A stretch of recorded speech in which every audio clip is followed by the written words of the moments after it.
Hey guys, and welcome to a brand new video here on FPL Now. Today we're going to be going over a potential wildcard draft for game week 36. So if you're excited for the video, drop a like down below, leave a comment. What are your FPL plans for the next game week? Subscribe if you're brand new, and let's get into the video.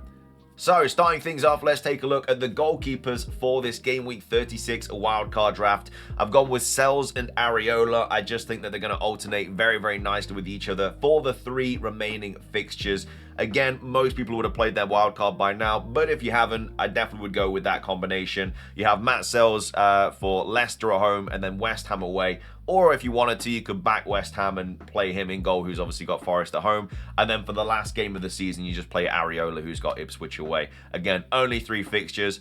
Only really need those fixtures to kind of take into account when you're picking these goalkeepers. They're both relatively cheap. Obviously, there's options like Raya, who's got Southampton away on the last day of the season, but he's also got Liverpool away and Newcastle at home in the next two, so it's not really worth it. So for me, I just think that Matt Sells and Areola are probably the best two options. Again, you could go somebody like, I guess, Pickford or something like that if you wanted to, who's got Southampton at home in game week 37, but then it means that you have to have either him for Newcastle away in game week 38 or Sells, who's got Chelsea at home. So for me, I think this is just fine. Again, you're not really going to be getting a ton of points from goalkeepers anyway. Forest defense hasn't been incredible lately, but I think with these three fixtures that they've got remaining, I think that they should hopefully be keeping 2 clean sheets there. And then, like I say, Areola for that Ipswich away fixture is pretty nice. So yeah, those are the goalkeepers for the wildcard draft. Coming up next, let's take a look at the back line. We have Kivior, who has Liverpool away, Newcastle at home and Southampton away in the last 3 fixtures. We've got Huijsen, who's got Villa away, Villa at home, should I say, City away, and then Leicester at home. Gvardiol, who's got Southampton away, Bournemouth at home, Fulham away. Ruben Diaz, who's got Southampton away, Bournemouth at home, and then Fulham away. And then I've also got Mykolenko, who's got Fulham away, Southampton at home, and Newcastle away. So I've gone with these guys because they all rotate and alternate very, very nicely. So obviously you're not going to be playing Kivior this week because he's got Liverpool away. This week you'd be playing Gvardiol, Ruben Diaz, and then either Huijsen or Mykolenko. I think that either of those options are fine. And then in game week 37, you're playing Gvardiol, who's got Bournemouth at home, Ruben Diaz, who's got Bournemouth at home, and then Mykolenko, who's got Southampton at home. And then for the last day of the season, you can then play Gvardiol, who's got Fulham away, and then Huijsen, who's got Leicester at home, and then Kivior, who's got Southampton away. And I think that's pretty nice. I don't think that's a terrible back line for the kind of run-up. If you wanted to, you could bring in a Forest defender and just go double Forest defense for that Leicester at home fixture, and then maybe get rid of Mykolenko, because obviously, you know, you've got 2 good fixtures for Forest, whereas Mykolenko's really only got that Southampton at home fixture, which is ideal. But do you want to go double Forest defense? I don't think there's anything wrong with it. I think we are still a really good defense. We've just let in some sloppy goals. Obviously, it was a penalty against Palace that we shouldn't have conceded. It was a bad situation. It was a penalty. I'm not saying it wasn't, but it was just an unfortunate thing that happened. So there's things like that have kind of obviously happened. But yeah, I mean, you could go Mykolenko. You could go, like I say, you could go a Forest defender as well. There's not really anybody else that kind of like jumps out at you that kind of is good for the next for the next 3, apart from the players that I kind of got on the screen there. Again, you could go a Chelsea defender. They've got Man United at home in game week 37, but they've also got Newcastle away and Forest away as well. So I probably wouldn't go anywhere near them.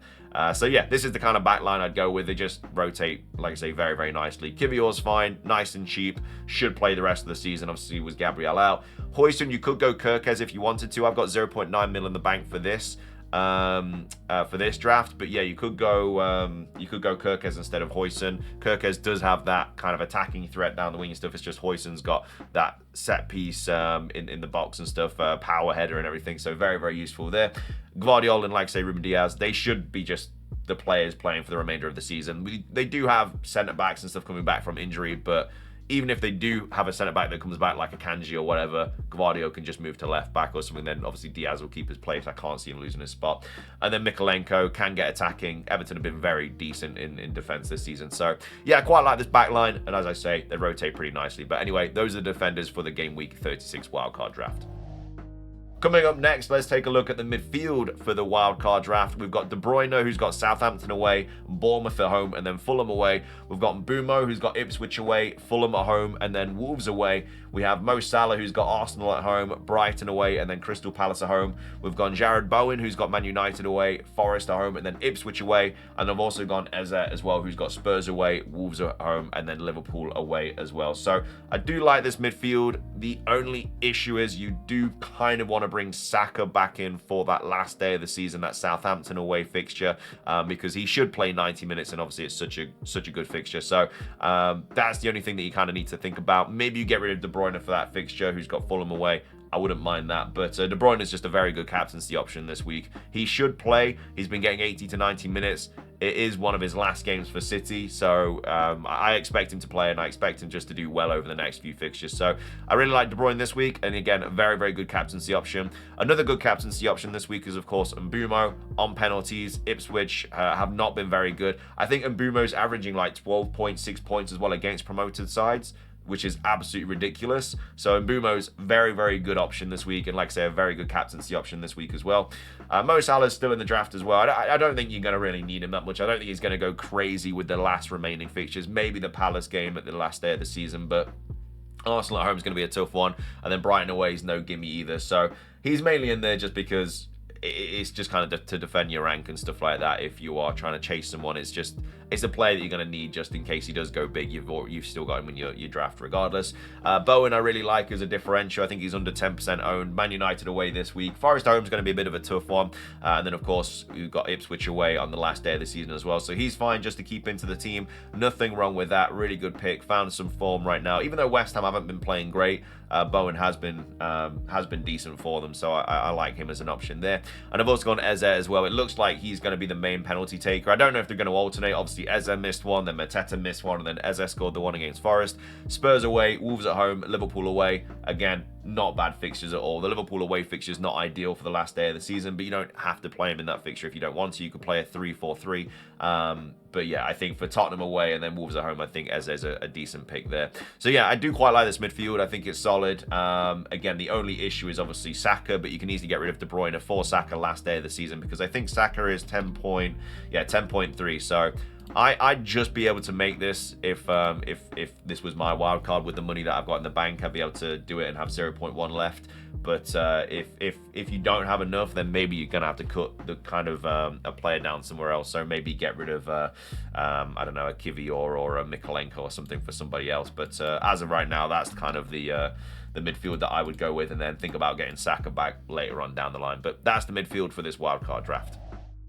Finishing things off, let's take a look at the forwards for this Game Week 36 wildcard draft. Very template, very straightforward. I've gone Visser, who's got Ipswich away, Fulham at home, and then Wolves away. I've gone Isak, who's got Chelsea at home, Arsenal away, and then Everton at home. And I've also gone Chris Wood, who's got Leicester at home, West Ham away, and then Chelsea at home as well. Again, Visser, just like Mbeumo, been in ridiculous form. He scored 4 goals in his last 4 games. I definitely rate him higher than other strikers that you can kind of get at the moment. Isak, again, on penalties. Not the easiest fixtures. Chelsea at home, Arsenal away, Everton at home. But he's just been very, very clinical this season. He's been very good. He's been solid. He's been just one of the best strikers in the Prem, and I think he's just worth it probably on the wildcard draft. There's no more doubles or anything like that, so you don't have to worry about Spurs and Villa doubling. That's been confirmed now. So yeah, I think Isak's just going to be fine to keep on a wildcard this week. And then I've also gone Chris Wood as well. Leicester at home, West Ham away, Chelsea at home on penalties. The easiest run up for these Champions League spots as well. Again, Chelsea are looking for one, Newcastle looking for one, City looking for one. I just think that Forest, they do have the best fixtures, and like I say, Chris Wood has been good this season. He's like I say, he's on penalties. Hopefully carries that form into the last 3 seasons. He hasn't scored in the last, I don't even know, like 7 or 8 games or something like that. Obviously, well, he scored against Spurs, but in terms of all competitions and stuff, he's not been great. He scored 1 goal in the last 8 games or something like that. It's not good. It's really, really not good. But this is where it starts being like fixture over form, and if you want to go with him, then I completely understand that. The only player missing from this is like a Marmoush or a Haaland. With Haaland back, I just don't know if Marmoush is going to be keeping that spot, and if he does, he might start against Southampton. But then if he does, he's probably going to come off early, and then if he doesn't start, it's just going to be in a situation that you don't really want to find yourself in. Whereas Gvardiol, Ruben Diaz, and De Bruyne, you know, are pretty much going to start. I can't see them getting rotated and benched and stuff, so that's why I've gone with them over Marmoush or Haaland. And it allows you to have Visser, Isak, and Wood, which I think are all really good striker options for the remainder of the season as well. So this is the wildcard draft that I have come up with. Again, most people would have played it by now anyway. This will probably be the last wildcard draft we do for this season, because game week 37, game week 38, you may as well have played it by then. You may as well have played it by now, but if you haven't yet, like I say, this is probably the wildcard draft that I would go with. But anyway, that's going to be everything for today's video. If you enjoyed it, drop a like down below. Leave a comment. What are your game week 36 transfers plans for FPL? Subscribe if you're brand new. Ring the notification bell. Have a fantastic rest of your day. And until next time, peace.